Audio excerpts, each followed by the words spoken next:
Ian O'Neill for Severe MMA, and today I'm joined by Dee Begley ahead of her rescheduled fight against Yessica Ortega this coming Friday at Combate Global. Dee, we were just talking a bit before we started recording there. It's been a hectic couple of days for you there and the lead into the last fight and then coming into this one as well. I guess you starting off, you had the delayed flight and all the things that happened on fight week as well. I mean, can you kind of maybe explain in your own words the whole situation? The fight that was originally scheduled for last Friday has been moved to this coming Friday ahead, and the opponent remains the same. Yeah, so the opponent's the same. We scheduled for Friday, so literally like Friday night, just gone. Like had my hands wrapped, like an hour to the fight. Was just about to start warming up, and they kind of given us a heads up. In fairness, like Combate, they called us aside before we left for the venue and just said, "Here, this is the story with the bloods." They'd initially submitted my opponent's bloods and they'd been approved by the commission, accepted and everything. And then last Wednesday, the commission got on saying, no, there's an issue with them, they're missing something. So she was getting new bloods and the results just didn't, they were supposed to arrive sometime on Friday and they just never arrived. They kind of gave a cutoff point of 9 p.m. and then they kind of went past that to like 10:30 and then they were like, okay, look, we can't fight. Yeah. So They tried their best to make it happen, but I guess they did. that the issue was with your opponent Yessica Ortega's blood work. It wasn't like fully approved, like you said, but there Yeah, was a bit of drama before that as well with the weight and everything, wasn't there? It was like very yeah. So the weight cut was a bit more like, I was way more pissed off about that really than anything because we'd had a full camp for her to make 125 pounds. I was well on my way to making it. I was so yeah, they'd come like so Combate kind of got onto us the night before saying, look, we don't like her team doesn't think she'll make 125. And they were like, oh, she's kind of the same weight as you. And this was the night before. And I was like, well, I'm going to make 125. So if she's going to be the same weight as me, she can make 125 in the morning. I thought that like maybe she just didn't want to cut the last 5 pounds or there was something like that. And then the next morning, I had done one sauna and one wrap, and I got into 128 pounds. And they called us up and they said, look, she's not going to make it, and the doctor will call it if she cuts anymore because she's just not looking good. So that was the morning. They didn't tell us.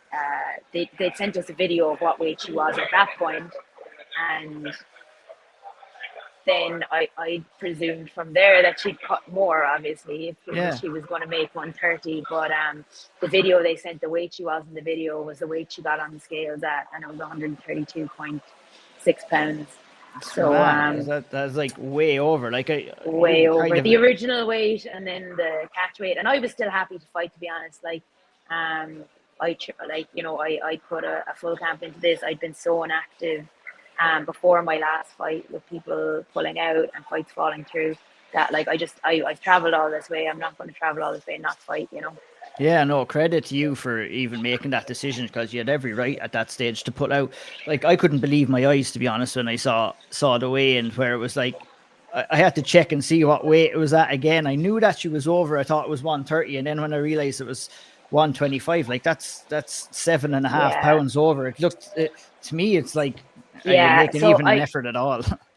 So obviously they needed me to agree to a catch weight because the commission probably wouldn't have sanctioned it if it had been the original 125 and she missed by that much. So they needed me to. So I was able to rehydrate back up to 130 with I felt great. Like I didn't like the weight wasn't going to make any difference to the result of the fight. Yeah, but look, she's another week now to make 130. So that's it. No excuses this time around. Yeah. Anyway, I mean, it must be crazy when you're preparing. Obviously you're weight cutting yourself. You're preparing to get in there and fight, and there's so much other stuff going on around you. It's definitely probably a unique experience that you went through with everything that was going on.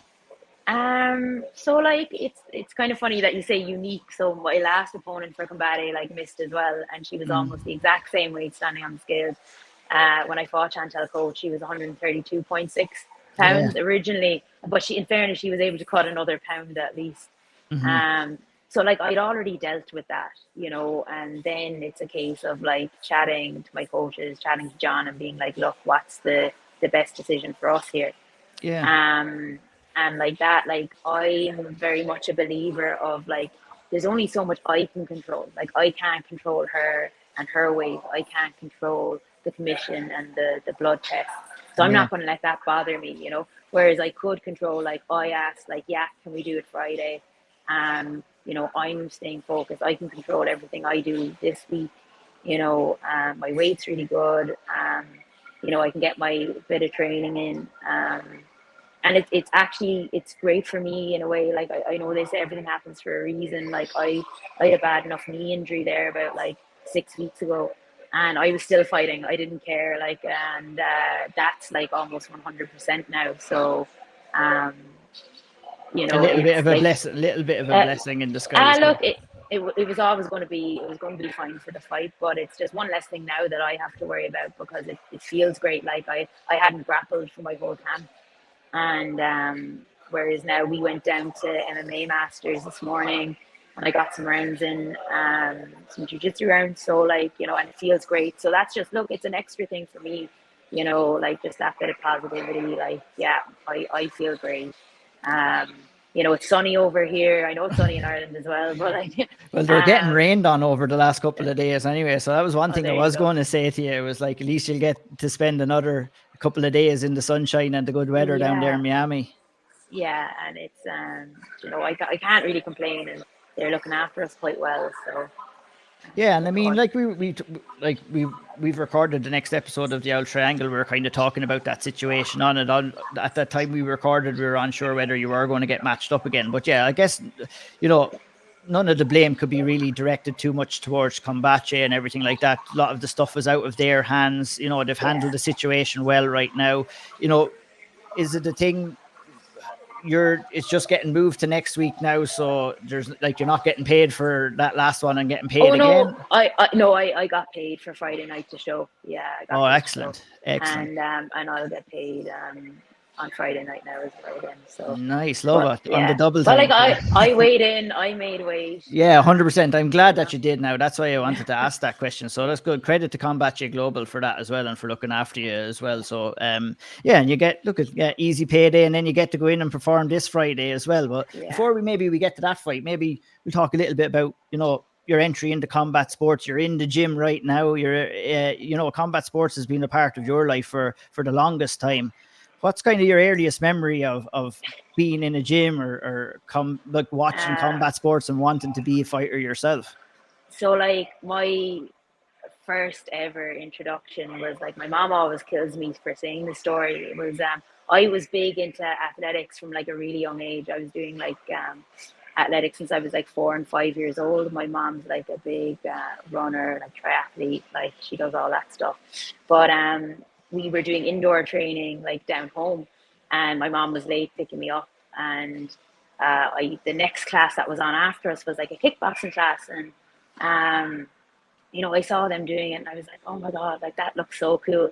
But like at the time I was doing like a million sports. I was doing like the athletics, I was doing football, I was doing I'm sure I was doing like tag rugby and a few other bits, like mad stuff. And my mom was like, she'll give it up after a week, and I remember I had to I've been doing it for like months and I was hooked on it and I had to beg her to buy me the gear because she just wasn't convinced that I was going to stick with it. Yeah. Um, so yeah, like that was my like earliest memory, and that's how I got into it. It was kind of like pure chance, really. And then like my first time competing was like down in a little community hall down in Skibbereen, like uh, middle of nowhere. I like it's and it was like jam packed, like a load of PV kids, and it's funny, I see the PV kids now at the kickboxing competitions, and I was like, oh my God, I actually was one of those once. Yeah, yeah, yeah. Yeah, because I was 7 when I started, but I was probably 8 when I started competing. Mm. So yeah, and like that, I just started competing on the internationally on the Irish team, and then I kind of got a bit lost when I went to college because there wasn't really I didn't have my coach from down in West Cork, and Yeah. I started boxing in college and got like really big into that because I was always really a boxer doing kickboxing anyway. I didn't really kick much. I remember the last world final that I was in kickboxing. Like my coach was screaming at me not to kick. Like, he was like, "Stop kicking! Like, just That's stop." strange. Yeah. So yeah, that was my like. It's just been a part of my life like forever. And then I suppose again, like my entry into MMA again was kind of like pure chance. Just like Aaron Maguire was the captain of the university boxing team, and he was like on to me for like 3 years that I was part of it, being like, "Dee, come out and try it, like you'll love it." And I was like, "Nah, too vicious for me. I'm not into it." Like, I'd never heard about it. I'd watched like McGregor's fights and stuff, but that had been kind of like it. And yeah, I went down. I started work when I finished college, and I didn't really know what I was doing. I didn't really I was working in finance.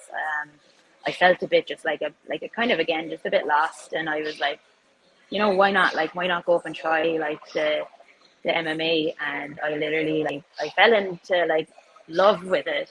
I loved MMA and I loved it, Yeah. but like jiu-jitsu was tough. Like jiu-jitsu was Mm. like, oh my god, I'm so bad at this. It must have been Um, hard to kind of find that adjustment coming in as like primarily a striker, and then you're having to deal with getting taken down and getting yeah, dominated. I've grappled a little bit before myself, and it's a real ego check when you first get in there, where you're just getting controlled all the time. It's like an initiation you have to go through for about 6 weeks until you finally start making progress yeah. in it, isn't it? Like I wasn't allowed to do any striking in like MMA Cork for like I over until after I'd say my amateur debut, and all I remember is like half guard escapes, mount escapes. It was all. I'm actually like more anti jujitsu of a style. Yeah. Like I was when I joined SPG, more like anti jujitsu than I was a jujitsu like person. Mhm. Um, like even my like favorite submission, like the guillotine, is more of like a counter submission. Like Yeah, it is. It's like uh, for punishing someone for trying to take you down. take it Yeah. down, yeah. So yeah, but like that, I love it. And then I quickly realized that I was like, look, I'm really really good at this. Like even the wrestling, my like build, I really like just took to it quite quickly. And I was like, no, I couldn't. I want to make a career out of this because it was always like for me, like the idea of like making kickboxing like a career, it was never really an option, but it was always like the idea of it like was amazing. It was like it was a Yeah. dream. It was just like, oh my god. But like for me back then, like it wasn't. And in Ireland especially, you didn't really have the likes of like anyone in glory or anything like that you could see Mhm. a path. You could see a path there. So it was And like, it's still like that maybe to this day as well. It's not easy to forge a path outside of like maybe mixed martial arts or boxing. I know there's probably a lot more yeah, organizations and ways I than think before. karate combat's probably the first one that I've seen that would suit like the style of kickboxing that like, well, I suppose I'm not really. I came from like continuous full contact like K1 Hmm. more so than like I'm not like I've done maybe like 3 points fights, Hmm. maybe when I was a young kid, like that's all you were allowed to do. Yeah. But so I would probably like be well suited to the likes of glory, kickboxing and that. But I do think that like the karate combat as well, like it looks really fun, it looks really interesting. Um, so I do think there's better paths now than there used to be for sure. But yeah, like that, like when I decided that I wanted to turn pro, I was kind of looking around, being like, look, there aren't any pro girls here in this gym. There aren't really that many girls in that gym, anyway. At the time, for me, Hmm. um, so I started looking at Dublin, and I got offered a job up there, and it just made so much sense. Like I was really settled in Cork. Like my fiance still lives in Cork. Yeah. All my friends are in Cork. Um, so it was a big move, and it was kind of tough. But like I've been there now 5 years, and I wouldn't like have made a different decision. Um, Yeah. the There's no quality of my looking. training. Yeah, there's no looking back now, really, after Yeah, an no. extensive amateur career as well. IMAF experience and everything like that. I mean, moving away, those are the difficult decisions that fighters have to make, moving away from your loved ones, from your family members. But the sacrifices bring results in some sense of the term as well. But the move up to SBG was kind of the turning point and really kind of set the fire under you and got your amateur career going before you moved to professional ranks as well. Hey. Yeah, it really did. I just think the move made me such a more well-rounded like fighter. Um, I had like the fundamentals from like MMA Cork, but I think once I moved up and was able to train with girls who are my own size and like who'd been, like the likes of Danny Nealon, Mm-hmm. being able to train with her, I was supposed to fight her, just before I moved up, and I remember she was so nice. She got injured. And I remember like I got this message off her. I'd never met her before. All I knew was like I was fighting her. And I got this message off her being like, "Oh my god, I'm so sorry. But I'm after like hurting my back and I can't fight." And I was just like, "Isn't that so nice?" I just couldn't get over it. Like Yeah, I was yeah. like, "Oh my god, like I'm supposed to be fighting this girl and here she is apologizing for getting Yeah. injured." So yeah, and then to be honest, when I was moving up, I contacted Danny saying like, "Look, what's the story in the gym? How many girls are there?" And they were great. They were so welcoming. John was so welcoming, and I've really gotten everything I've needed, being there. And like you said, like it really kicked off my amateur career from there. I had a few fights in the UK. Fighting in the IMAFs, and I think out of my 10 amateur fights, I only fought one. I want to say one Irish girl, um, Rosa Walsh. I think that could be my only. All the Yeah. others were international or international like fighters. Nice. Um, yeah. So You don't want to be beating up your future training partners. stop. Uh, Um, but like, just talk to me maybe in your experience about the progression of women's MMA in Ireland. From where it was before you started. You have the OGs there, Aisling Daly and Catherine Costigan, all of those. To where it was when you first started to where it is right now. Because, in my personal opinion, I think that women's MMA in Ireland is at its probably its best it's ever been right now. yeah. No, I definitely agree with that. And like from when I started, there was no one like say obviously I was training.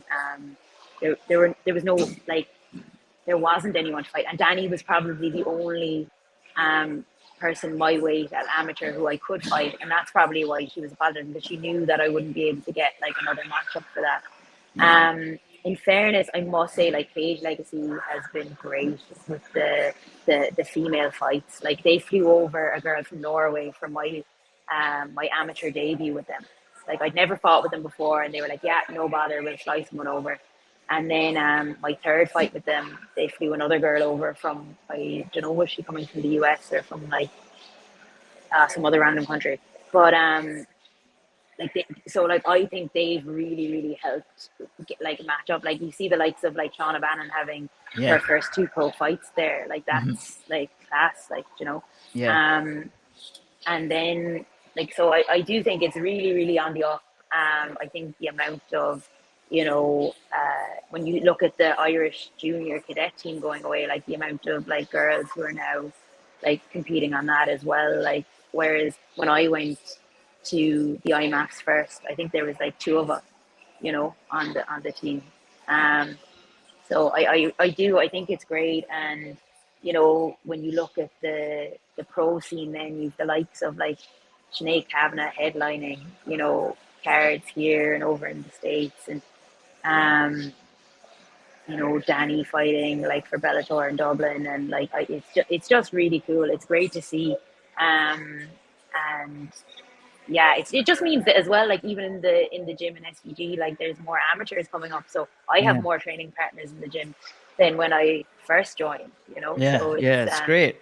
It's Yeah, perfect. it Like is. It's you mentioned, everybody else fighting everywhere. You're over in Miami right now, and you're getting ready for a fight as well. So you've worked hard to develop these opportunities for yourself as well. Before we get into your fight ahead with Yessica Ortega, let's talk about that Chantel Cortez fight for a bit. I thanks very much for sending me the footage of it so I could watch it. Number one, I thought it was a really yeah, good performance. There's a lot of confusion over that. I mean, I know. yeah, but it's all good. I got to see it anyway, so I was happy. But I was really impressed with the performance for you to get in there. You looked really comfortable considering you had been out of the cage for so long. I thought you didn't look in trouble at any stage. You looked comfortable on the feet. You looked comfortable when the fight hit the ground as well. That's for a former tough fighter. Someone who was recognized and accepted on tough. To get a good dominant win over somebody like Chantel must give you great confidence. And what was your assessment of your performance overall in that fight? So yeah, like it was a big win, but like in my head I was always going to be there. Um, any of these strikers who say that they're like, the best striker, like I don't think anyone quite has my style. Like you said, I'm really comfortable in there. I feel like I can read, everything while it's standing on the feet. So yeah, and then just like my performance, like I was happy. I was really happy with my striking. There's a few adjustments I definitely would have made, like in hindsight. And then I just made a bit of a mistake. Then when the fight did go to the ground, I went for a guillotine, and I had the wrong leg. So I knew immediately. I was like, "Oh my god!" Yeah, I was yeah. like, "What have we done?" But like that, I was kind of confident enough to get up from that position as well. I've been there a lot Mhm. in the gym, so yeah, I was surprised, I suppose, in a way that I got her down so easily because. From what I'd heard, Katie Saul, my good friend, was training with her while she'd been in Glory MMA, was a kind of able to tell me small few bits, like, that like, oh, she will shoot on you kind of a thing. But I think because I was so active with my lead leg that she just didn't want to. She didn't want to risk, getting caught with it. And as well, like I think the big thing for me going through the first round, look, when the judges gave it to her, I was like, yeah, it was close, like fair enough. She landed two big right hands, and kind of once she landed them, I was like, well, if that's as hard as she can hit, I think I'm going to be fairly okay. Yeah, And looking across the cage at her after the first round, I saw how tired she was, and I was like, I've so much left in the tank here. So, nice. I just, yeah, like just to kind of having that confidence as well. Like, I know, like you said, I'd been a bit inactive, but I think I was so comfortable because I was like, I've prepared, like, perfectly for this. I've done everything I possibly can, and, so why wouldn't I be comfortable walking in, doing stuff that I'm doing in the gym, every single day. Yeah, Um, so yeah, like it wasn't. I'm not going to say that fight wasn't my best performance. There's a few small things, but like that's still very happy with it considering like that fight was kind of there's like I think I know is it my luck or what is running out, but because that fight was only confirmed the Wednesday before I flew out to Miami, so I had the fight week in Miami, but it had been a bit up in the air. They were waiting for release papers from the UFC to say she'd been released from all of her media obligations because, as you know, there was a bit of drama yeah, there was a lot. about the fight being announced in the first place. So yeah, there was a lot going on. There was a lot going on before that fight. There's been a lot going on before this fight, but like, you know Yeah, what? I really don't care because, like, at the end of the day, I've trained my ass off. I'm prepared.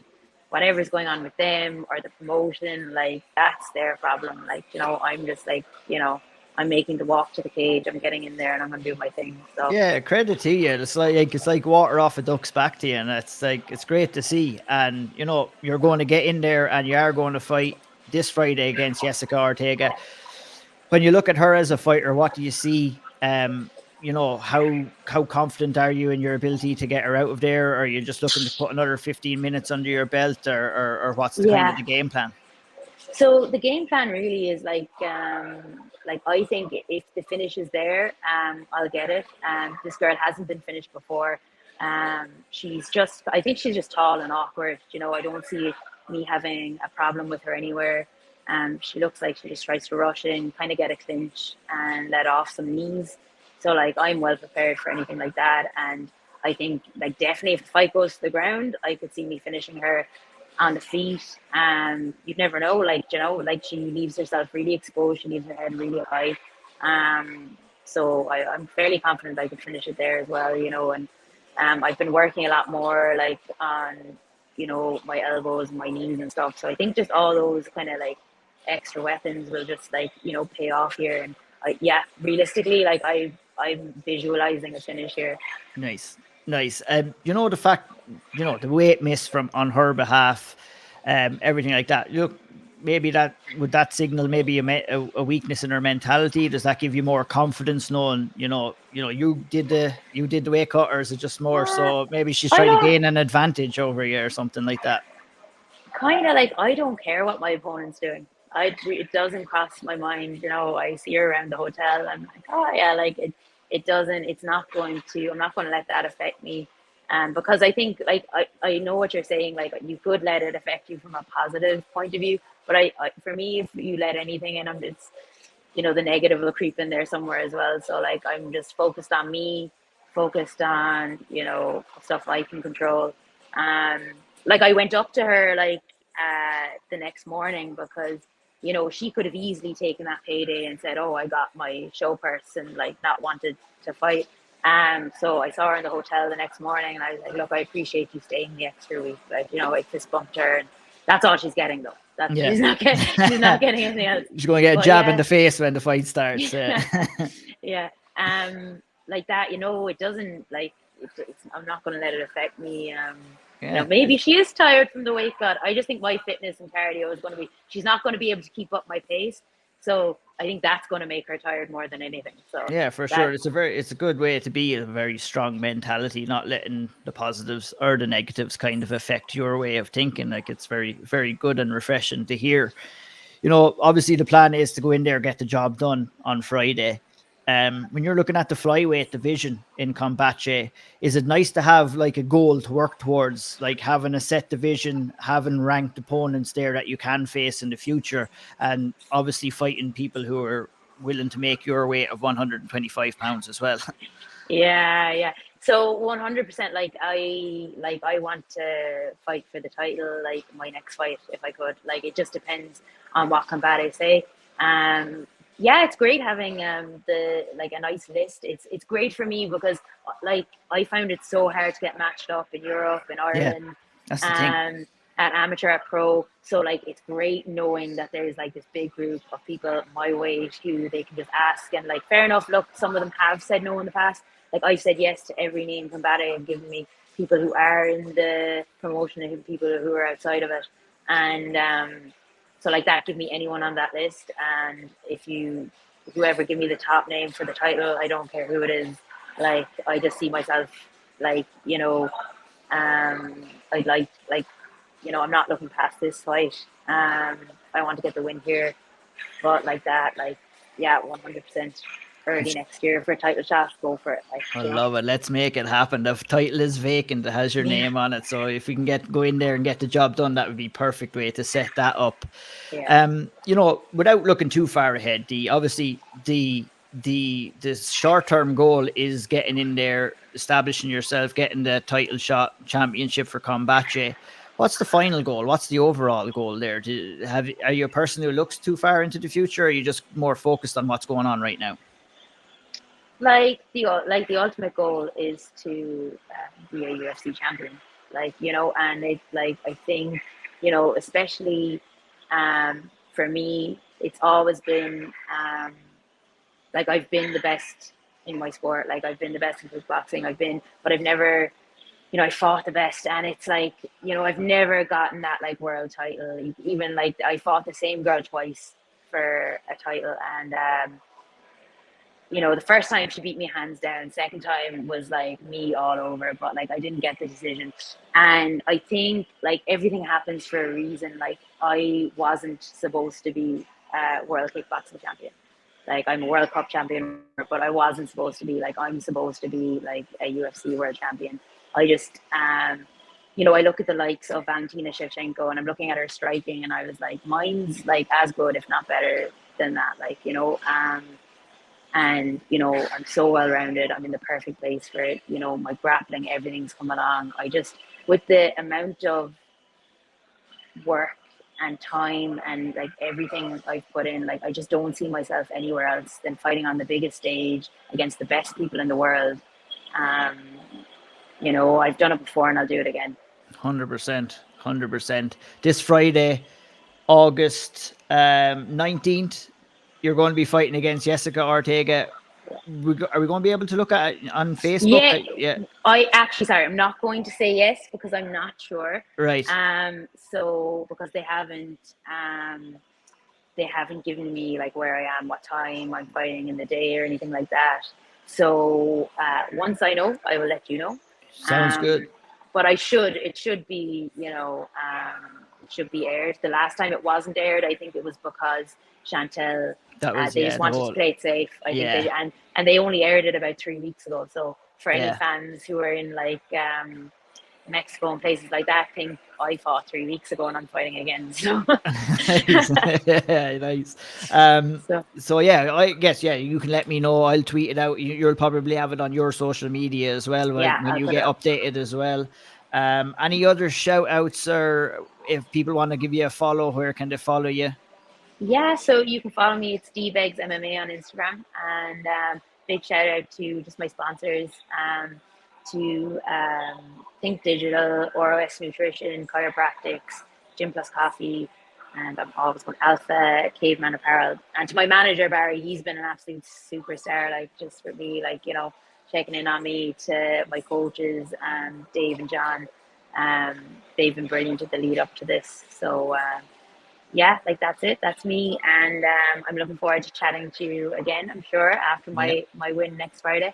Nice one. We'll definitely make it happen. I'm looking forward to seeing you getting in there, getting the job done, and we'll definitely talk again sometime down the line. Thanks for taking the time out of your schedule. I know it's probably been busy over the last couple of days with getting prepared and stuff like that. So I appreciate you taking the time to speak with me as well, Dee. All the best to you this Friday, August. I keep forgetting the date, 19th.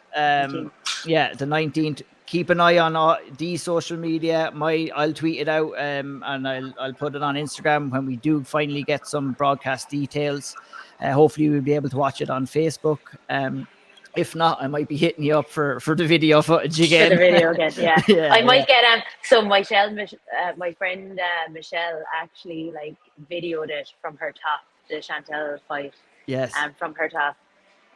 So maybe I can get Michelle to do that again, just in case. Just in case, you never know. Well, thanks so much for taking the time, Dee. All the best in the preparations, and all the best to you on Friday against Yessica.